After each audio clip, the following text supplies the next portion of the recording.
superhero Henry Cavill, who just completed his third Durrell challenge. Indeed. This time around, you didn't have that much time to train. Nope. So how did you make up for lost time?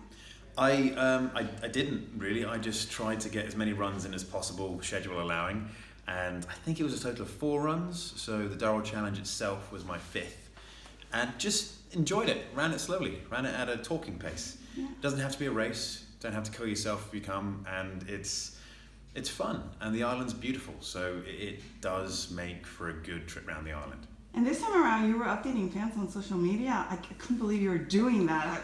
How'd you manage that? I just, it literally struck me at the last minute. I thought I'm going to take my phone on the run and keep everyone updated because why not?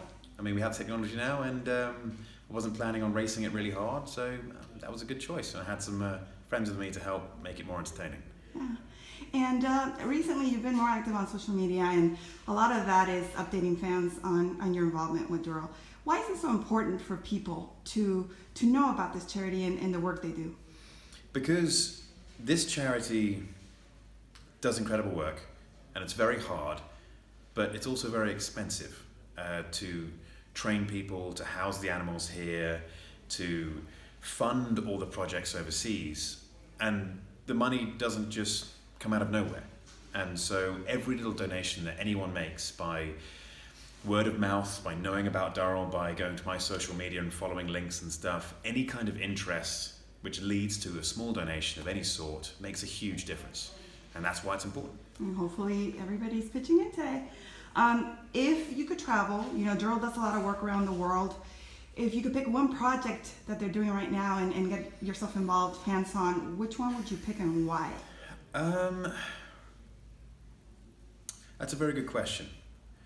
I am always excited by the idea of working with orangutans and Sumatra, and I know the Rewilding project has something going on in Sumatra as well. So it would probably be that one, if anything, but any of the things going on for Durrell, I'd be happy to be a part of.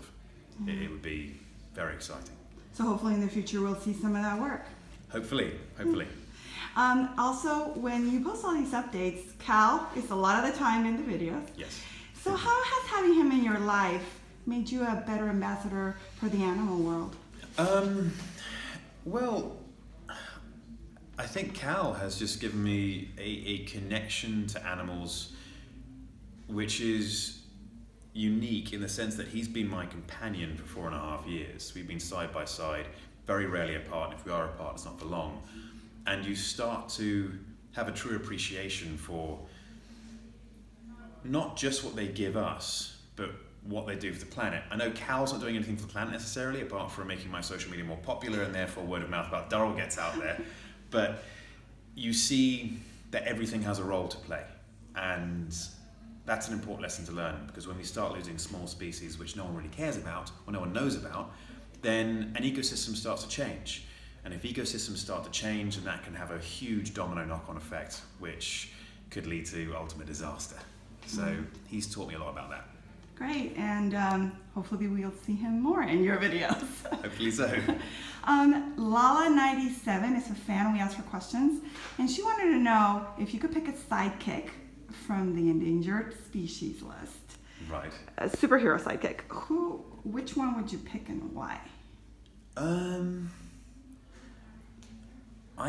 Funnily enough, the Rodriguez fruit bat, because I quite like the bats.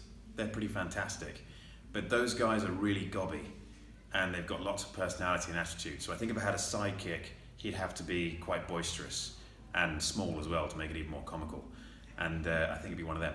So it'd be Ben, really. What you're saying is it would be Ben who lives here and you adopted. Quite, oh no, Ben's at Livingstone's. Oh, yeah, so it wouldn't be Ben. It wouldn't be Ben. No. Okay. The last question. What do you hope to accomplish as ambassador to Durrell? What is your ultimate goal? The ultimate goal is raising awareness. It's very difficult for me to get hands-on. It's very difficult for me to get in there and start helping these conservationists on the ground.